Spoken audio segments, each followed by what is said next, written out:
Experts have warned the chances of finding a deep-sea sub near the wreck of the Titanic are limited. The US Coast Guard has confirmed the detection of underwater noises by rescuers in the Atlantic. The 5 people on board the vessel have less than 30 hours of air remaining. But Frank Owen, a retired submarine commander, has told Nick he is increasingly optimistic of a breakthrough. Particularly because they've been using a naval protocol that's used by survivors of a disabled submarine around the world, in that on the hour and a half hour, for 3 minutes, they bang the hull and make as much noise as they can, and the searching forces go quiet for that period. Rishi Sunak is due to open a major conference in London focused on Ukraine's recovery. The UK has backed $3 billion in World Bank loan guarantees to shore up Kiev's economic stability. Representatives of governments and major companies will hold talks at the event. Union leaders have accused ministers of digging in. Exactly a year since rail strikes began, workers are still embroiled in their row over pay, jobs and conditions. The RMT's General Secretary Mick Lynch will be taking calls live on LBC after the news. And England and Australia's cricketers have been fined for a slow over rate during the first Ashes test at Edgbaston. The tourists won the match by 2 wickets last night to go 1-0 up in the 5-game series. In the city, a short time ago, the FTSE 100 was down 41 at 75.27. The pound buys $1.27 and a euro 16. LBC weather, sunny spells and scattered thunderstorms, hot and humid in southeast England, a high of 26 degrees. From Global's newsroom for LBC, I'm Thomas Watts.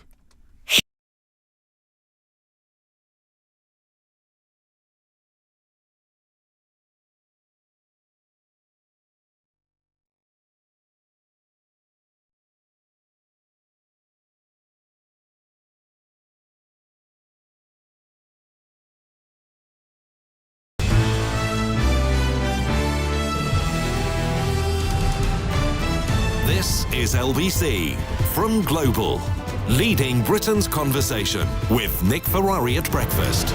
Morning, 3 minutes after 9 on Wednesday, June the 21st. The date important, of course, if you're part of the summer solstice and various other matters, but it also marks a rather grim anniversary, which is 12 months of industrial action from rail companies. And as part of that, I'm pleased to welcome to the studio one of the unions involved, the General Secretary of the RMT, Mick Lynch, one of the so-called union barons, as he's often referred to in some of the newspapers. He doesn't seem particularly Byronic as he sits opposite me, but it's good to welcome Mick Lynch on board, if I can use that expression. Thanks for coming in. Mr. Lynch, firstly, thank you. Secondly, are we anywhere close to peace in our time? Morning. I don't think we are. Good morning, Nick. I don't think we are. The government have locked down this dispute, and in some ways it's becalmed. They have said to the Rail Delivery Group, is the companies association, that there are no negotiations. They're not even giving them any instructions to move on to the dispute. So there's been some action a few weeks ago. It's very likely there'll be more strike action by the RMT, I'm afraid. ASLEF, the other union, has put some action on in a couple of weeks' time. So we are locked into a dispute that's got no resolution at the moment, I'm afraid. Can you remind some listeners who are not as close as it to you or your members, what are the sticking points? Well, this is a defensive dispute as far as we're concerned. They want to attack our terms and conditions. We haven't had a pay rise now for 4 weeks. 4 weeks, if only. 4 years now. I thought I was about to solve it for you. 4 years. So our members are feeling that effect. They want a pay rise. But the main thing is we want a service that is good, that is safe, that is comfortable, and is a friendly place for people to travel. But they want to cut thousands of jobs. They want to cut every booking office in the country. They want to cut back on staffing. They want to make thousands of people redundant. So it's not just about pay. We'd like a pay rise. We haven't had one, as I say, for 4 years. And we're suffering against inflation. But we're standing up for our terms and conditions. We don't want to end up like people on the gig economy on 0 hours. And that's what we're facing. Those type of working conditions on poor money, which so many people in this economy have to put up with these days. Jamie, you're the first caller. Just give me one more question, Mr. Lynch, before we come to you. You mentioned working conditions. Grant Shapps, who, of course, you will know, was Transport Secretary, once put out, in fact, exactly a year ago, talked about Sunday working practices have not been updated since 1919. Sundays do not form, quotes, part of the working week for RMT workers. We might have talked this down the phone a couple of times in the past, Mr. Lynch. Is that true? I can stare. No, it's absolute nonsense. It's just Grant Shapps talking from a position of ignorance, which is his favourite position, to be honest. He was in charge of transport for a long time. He knew nothing about the industry. He said he was going to ban overtime on the railway. which made everybody in the railway, including the executives I deal with, laugh. It's completely dependent on overtime. Sunday is in the working week for many, many railway workers. It's Not part all, of their then. contract. So Not all, but it is in their rosters, Nick. This is what happens. They have to work these Sundays, but they get paid on some occasions a little bit extra for working those Sundays. That means their salaries are lower because they haven't been incorporated. But the railway runs on Sunday. The main thing that stops Sunday working is So they do engineering get extra work. pay then, Mr. Lynch, in some Those that are not instances. restructured. So some of those people are still on what were called wages grades. So Sunday is outside the working week. They do 5 days out of 6 from Monday to Saturday. But 2023, someone working on the railway, should they expect Sunday to be a special day, Mr. Lynch? Why not? That's their contract of employment. Well, Lots of everyone people else- get that. But everyone else accepts that Sunday. I mean, if you're Yeah, working but everyone at else has got lower. Sainsbury's or Waitrose... Yeah, but they've got lower wages. You know, famously, that Sainsbury's and Waitrose, all of those companies lowered the wages and incorporated Sunday into the working week. We can deal with that, and in many of the train operating companies, we have Sunday in the working week, but that is through a contractual agreement, not imposition by Grant Shapps, who said he was going to get millions of agency workers in to run the railway, to operate the 25,000 volt distribution system and signal trains. Not one of those people has appeared, by the way, and he's gone off to another department to demonstrate his incompetence over there. So we need people that want to settle this dispute. I think the management want to settle the dispute, but they're not allowed to by government dogma. Let's go to the first of the calls. Jamie is in Ilford. You're through to Mick Lynch. Jamie, go ahead. Your question. Morning, sir. Thank you, Nick. Mick, I'm an RMT member. We're working on the railway. This strike is, probably a year on.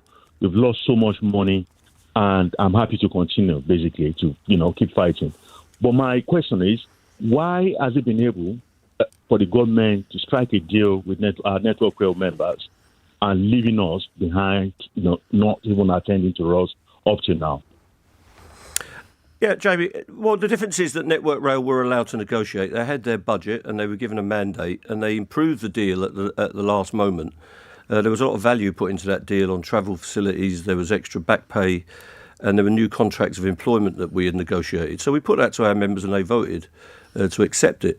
What's happening on the train operating companies, they're not allowed to add any more value to the deal. But crucially, they're saying we must surrender on everything. We must declare that the dispute is over before we've got into the second stage of negotiations. And that will be about your terms and conditions, how you work, your shift patterns, when you work, what you get in return for it. And they're saying that we can't even see the detail of that before we negotiate.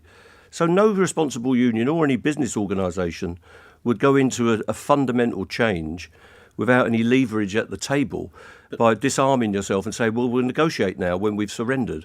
That won't happen. The RMT won't do that. We must keep our leverage so that we can negotiate these changes that they want. And we recognise they want changes, but they must be negotiated, not imposed on us. So that's why there's no settlement. Jamie, coming back to you in just a moment, if I've got my facts right here, Mr. Lynch, as regards the deal with Network Rail, 76% of your colleagues voted yes on a 90% turnout. Doesn't that surely suggest the deal should be put to people such as Jamie and others working for train operating companies? Well, no, our members understand the difference. We had a mass meeting last week. Why won't you let them have a say, Mr. Lynch? We will let them have a say. They just had a say. They've had a say three times. Have a vote? They've had 3 votes. They had 3 votes for strike action. The deal that was presented the last time, a few weeks ago, we sent it to every single person. Just under 21,000 people got that deal in their hands. They then voted to continue the dispute, 8 and 9 to 1 in the 14 companies, on big turnouts again, 70 or 80% turnout. So they've had the deal and they've voted on it, and they voted to continue the strike. They want to have a negotiated settlement to their terms and conditions, and that's what we need to get, and the government simply won't allow that to happen. I think they're doing that for other reasons. They've got the nurses... Like what? Well, they've got the nurses dispute, the doctors dispute, the educators dispute, all still going on and taking action. The nurses' ballot closes this Friday, I believe, and I think they're waiting for that to then pitch their stance on public sector pay and public sector contracts of employment and pensions and all the rest of it. All right. Unfortunately, we've lost Jamie, but email comes in from someone who says that they're a member of the union. This person is called Rachel. Will you ask Mick Lynch, I've been losing money during these 12 months of strike. How much has he lost? Mick Lynch. Well, yeah, and I thank all our members for their commitment to the cause. I donate my salary when there's a strike on in this national dispute, and I haven't had a pay rise since I've been General Secretary. I've foregone any pay rise. How long have you been General Secretary, Mr. Lynch? I'm going into my third year now, and I haven't had a pay rise since I took the job. In fact, I cut the General Secretary's salary So by 20%. Okay. Do you lose money then, as Rachel asks? She Yeah. says she does. You do? I and the other national officers give up our salary on strike days. Okay. Annette's in Liskeard in Cornwall. Annette, your question to Mick Lynch. Good morning, Nick. Good morning, Mr. Lynch. Hello. Do you feel at this stage, we're 1 year into this strike, do you feel now you are losing the country's support after all this disruption over the past year? Okay, don't go. I will offer you the opportunity. I didn't get to my other caller. Are you losing public support? Mick Lynch? I don't think so. I travel about on the system all the time. I go out like everyone else. We're getting a lot of support. We get support on our picket lines. We understand people are upset when we disrupt them for our strike action. We get that. And our members face up to that. But our members live in these communities. A lot of people are supporting us. We want a settlement. We don't want to continue to take strike action. But I believe that we're doing something that is an investment for our members going forward, that they're sacrificing something now for the long-term future of our industry and, of course, for their own jobs and terms and conditions. It'd be nice to have public support, but public support doesn't win the dispute, and public support doesn't change this government's actions. It doesn't change what they do. We've seen that with all of the controversies going on now in public life, and they're not responding to that. They're clinging on like a zombie government. So I don't know what it is that changes government's opinion, but it's certainly not public opinion. But we want support, and we value people's contribution to us. We get a lot of donations to our strike fund from the public and from the trade union movement. So we think we've got people with us, but we do understand people's frustration. Well, polling by Ipsos, admittedly was in March, shows 32% of people support your strikers. That's behind nurses with 60%, ambulance workers 58%, junior doctors 51%, teachers 45%. Let's just come back to Annette. Annette, do you support the strikers? No, I don't. Not Tell at Mr. this Lynch why. time. We are in such a critical state in this country. We've got, I think they would say 3 million visits to food banks in the past year. This government is on its knees. We've had 13 years of pigs in the trough, as far as I'm concerned. This government are done. So I don't see what's the point in trying to do anything with this government when they are a lame duck government. Well, they're trying to nail us. They're trying to nail us to the floor. All the things that you've mentioned are things that we campaign on as RMT, and I campaign on. We don't want food banks in this country. We want people to be earning a living. Now we've got working poverty is a massive phenomenon in this country, and that's because wages have been continually driven down, not just in this last 3 or 4 years of economic woe with the pandemic, but over a period since 2008 when the Osborne-Cameron government gave in. Austerity is driving people into the mire, into destitution in some places, even while they're at work. That's what we're campaigning against. We don't want our members to go down that slope. Many people are now contracted out, outsourced, no conditions, no pensions, no sick pay, wages that are barely meeting the statutory provisions. We want fair wages and we want a square deal for everyone. And we're not going to get that by just surrendering to what public opinion or what the Daily Mail thinks or what the Telegraph thinks. They want lower wages. While that's been happening, profits are up. The super rich have never been richer and they've never been as broad a category. People are making vast amounts of money out of this economy while the majority are suffering. That's what we're campaigning against. So, Annette, thank you for the call. How would you characterise the strikes so far, Mr. Lynch? Have they been successful? Have they achieved anything? Yes, we have achieved things because they wanted to implement these cuts even during the pandemic. They said to us, you'll have to accept all these changes. The railway's never going to be the same again. We've got as many passengers now as we did have before COVID. So we're back to those levels of 2019. If you go out on the system, the people are there. We've not allowed one booking office to be closed. We've not lost one job through redundancy. We've not had one set of terms and conditions changed or imposed upon us. So it's always been a defensive, their tanks on our lawn dispute. What we haven't achieved is a settlement or a pay rise for our people. And what is it you're looking for on a pay rise? Can you give me a percentage? No, I'm not going to do that, Nick. I've never done that on any show. Can you tell me what they've offered? I can tell you what they've offered. They have offered 5% for the whole period up to 2022, so that covers 3 years, and 4% for the 23 pay award. So that's 9% over 4 years. Inflation over that period, if you look at inflation this morning, was it 8.7, I think, on the CPI, there, and 11.1 on RPI. RPI is the one that includes housing. CPI is a very strange figure in this country. It doesn't include housing. RPI over that period has probably been in excess of 25%. So our members have lost a quarter of their earnings. And remember, working class inflation, if I can put it that way, is even higher because the percentages on foods and rent and utility bills are much higher than the headline inflations, which cover, things like luxury goods and cars and all the rest of that stuff. So our members are suffering, and we want that pay deal, but we won't do it at the expense of our terms and conditions being written into history. All right, let's go to another call. Hassan is in Cambridge. Hassan, you're on the radio. Your question, go ahead. Yeah. Are you satisfied with the support you're getting from Keir Starmer's Labour Party, or do you think it's time for a new left-wing party to form around Jeremy Corbyn and other Labour lefties who have been purged from the party? No, Are you a Labour lefty, Mr Lynch?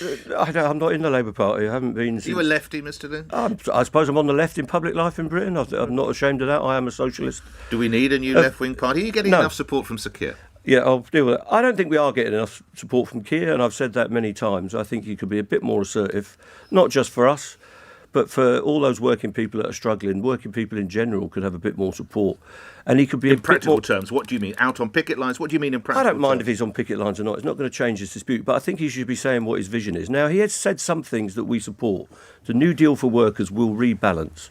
The P&O dispute showed how imbalanced employment law is in this country. Just to remind you, that was when they unilaterally sacked hundreds of people. 800 of our members, actually, and got round of RMT members at P&O, and got round that because of the weakness of the employment law, and they've done nothing to change that. Now, there is a New Deal for workers that he's got on statute books. He's going to repeal some of these poor anti-union laws, and importantly, make individual rights for workers available from day one. Now, we support that.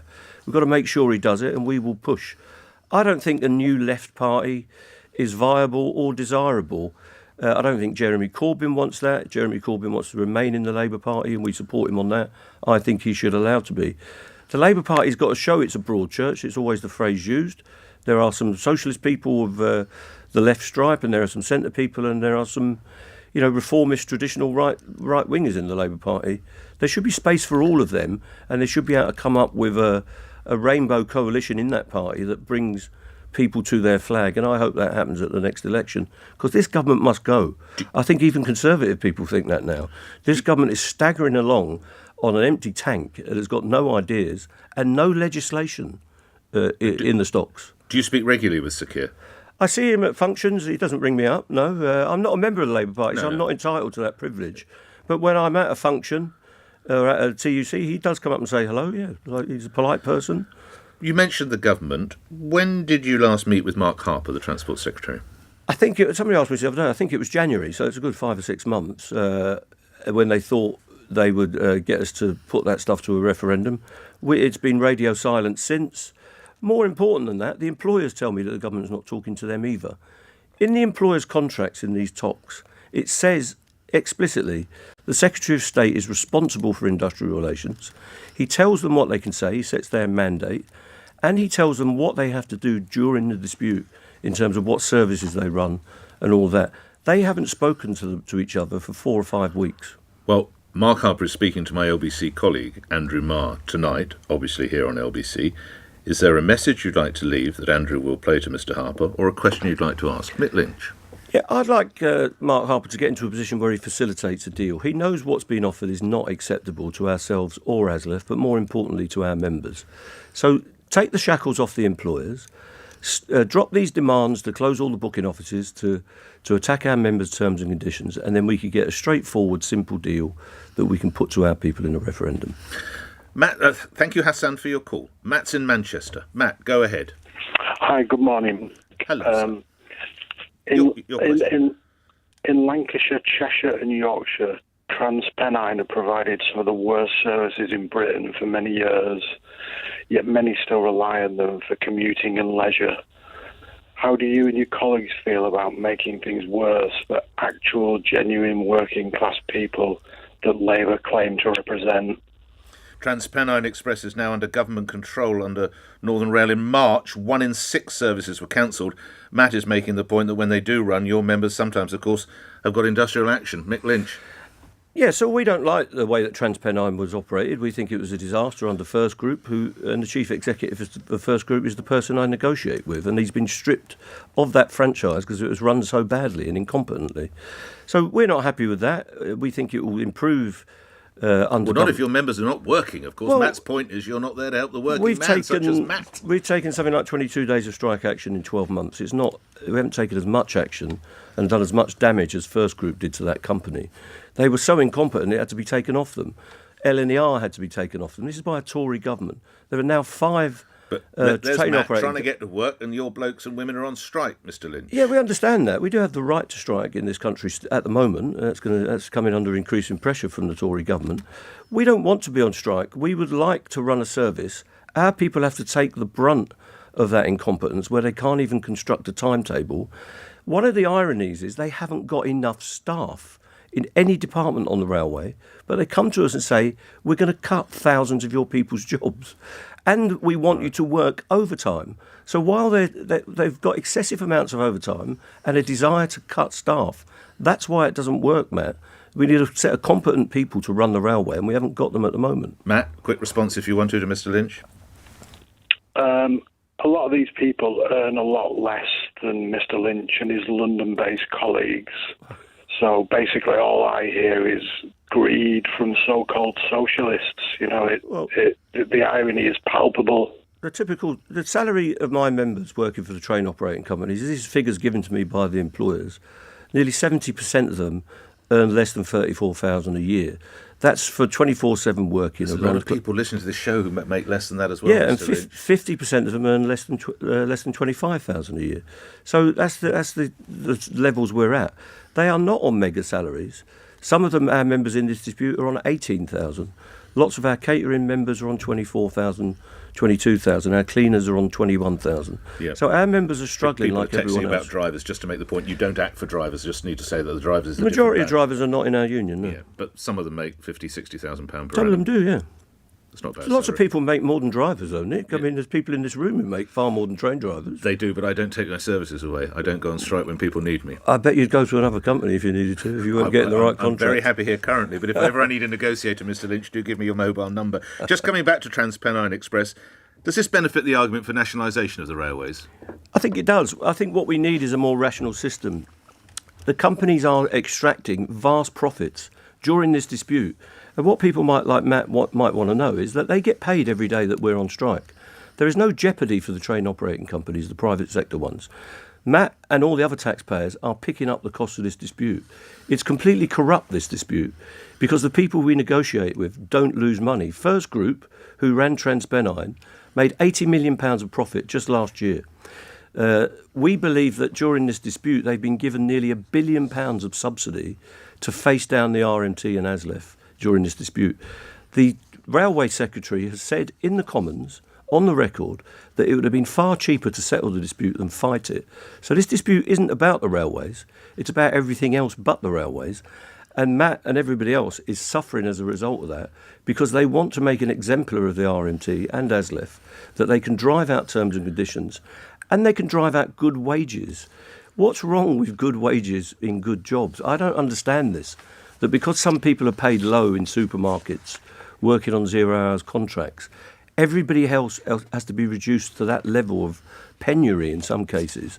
It's a race to the bottom. What we'd like to do is lift all the boats. We'd like everyone to enjoy good terms and conditions and good salaries. All right. I want to take you to some other areas while we can. The last 4 or 5 minutes we've got together. Lucy in Putney is reminding me of comments made by your president, Alex Gordon, who suggested that Britain's support for Ukraine is an obscenity and an absolutely improper use of public money. Mick Lynch, do you agree? No, that's not the view of the RMT. I speak for the RMT. He's the president, isn't he? But he doesn't speak for the RMT. He's on the executive committee. I'm the spokesman. The RMT's position is that Putin has staged an illegal, brutal and immoral war. He should cease that action immediately, and they should withdraw from all of Ukraine and stop threatening that country. Ukraine has the right to defend itself. It has the right to fight back. And they have the right to their own sovereignty. We believe that. That's what we believe in. We support Ukrainian trade unionists, including the railway trade unions that have been very important in keeping their society going. That's the position of the RMT, that this is an illegal war. We don't want wars at all. We support peace. All right. And we hope for peace in that country as soon as we can get it. When we spoke towards the end of last year, you were already being labelled Mick the Grinch Lynch, who stole Christmas. Yeah. Are you likely to steal this Christmas? Sorry, let me rephrase it. How likely are you to Well, steal I hope it? not. They will. I can't see the dispute ending very quickly. I wish it would, but I don't want to be Mick Grinch. I don't want to be Mr. Kite or anyone else. I just want to get on with my job of doing work for our Fred members. Kite, the Peter Sellers character. Exactly, and joining in on making this society better. That's what trade unions want to do. But I have a so I note want a here. settlement. I want a negotiated settlement with a counterpart. An average rail worker making £31,000 per annum has lost £1,800 during industrial action. How much longer can you expect them to go on, losing that kind of cash, Mr. Lynch? Well, we support them. As I say, they voted three How much times. of that £1,800 will they have back? Not all of it. Well, they won't get it back immediately. We'll get it back through earning it. Strikes are a sacrifice. And I think it's admirable what our members have done. I know that is painful for some people to hear, but our members have stood up for their principles and for their terms and conditions. We had a mass meeting of our reps last week. It was very firm. They wanted to continue. We realise we have to dig in, and we're going to have to carry on with this campaign until we get a negotiated settlement. Krish is in New Malden. Go ahead, Krish. Good morning. Good morning, Nick. A big fan of yours. Been listening to you for about 7 years now. I think that's me, not you, Mick. Go ahead. Okay. Nick, yeah. Go ahead. Yeah. My question is, why all your strike days fall exactly on a day where there's a big major sporting event, like the first day of the Commonwealth, or there's a Twickenham England rugby game at Twickenham? Is that deliberately trying to put the public in difficulties? Well, I would say, of course it is, but Mick Lynch. No, we've had lots Oh, of... Mr. I've Lynch. spoken to Nick on lots of weekdays from coal picket lines throughout the 4 seasons. We didn't go on strike on Cup final day. We cancelled our strikes at the Queen's funeral.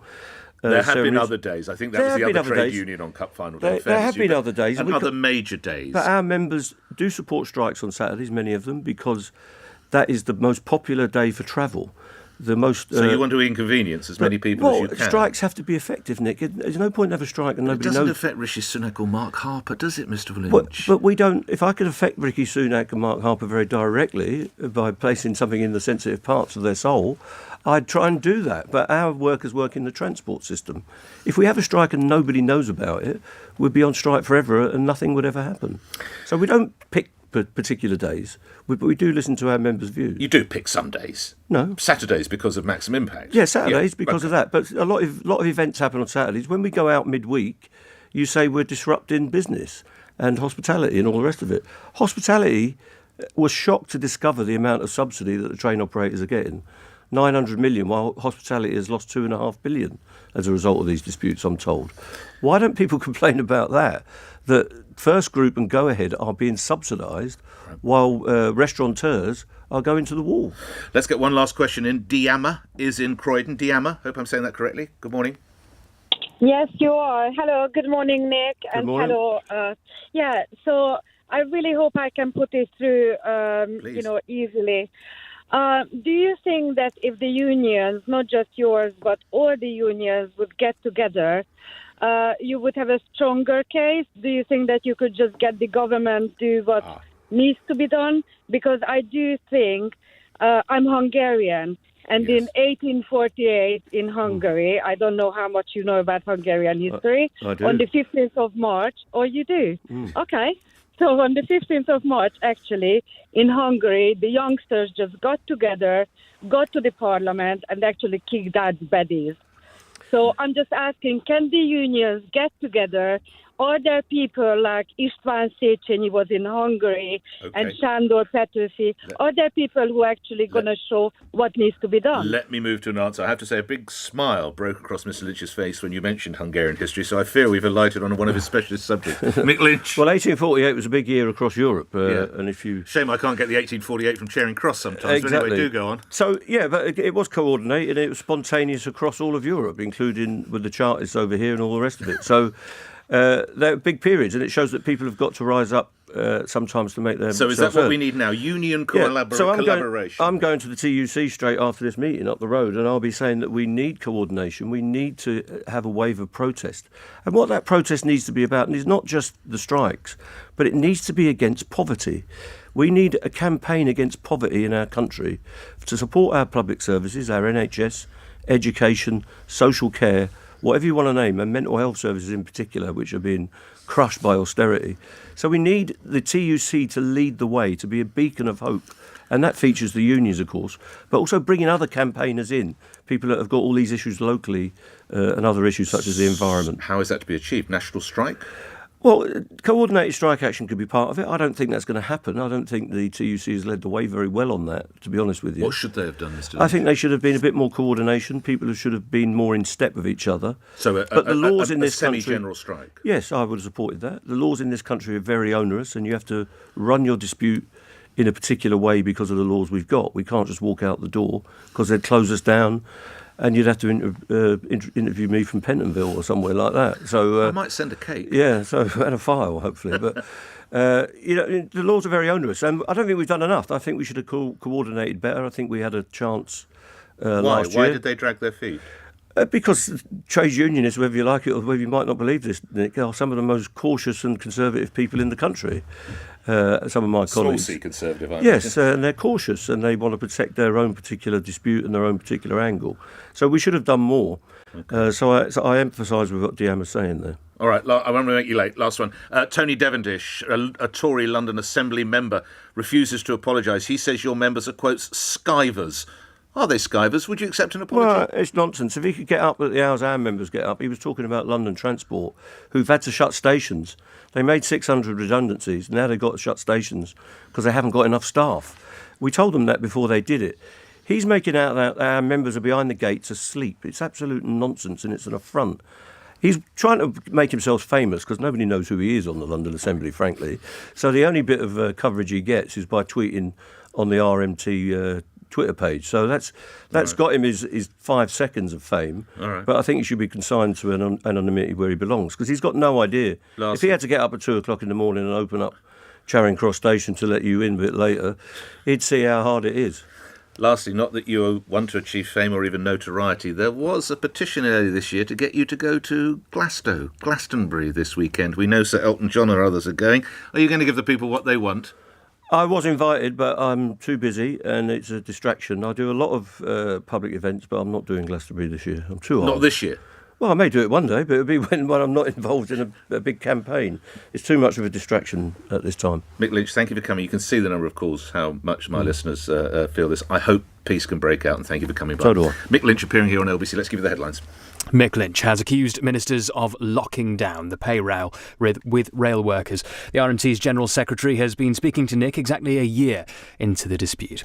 Analysts say a rise in the Bank of England's base rate is inevitable after inflation remained unchanged in May. The Consumer Prices Index was 8.7%, with a rise in core inflationary pressures. A retired senior Royal Navy officer has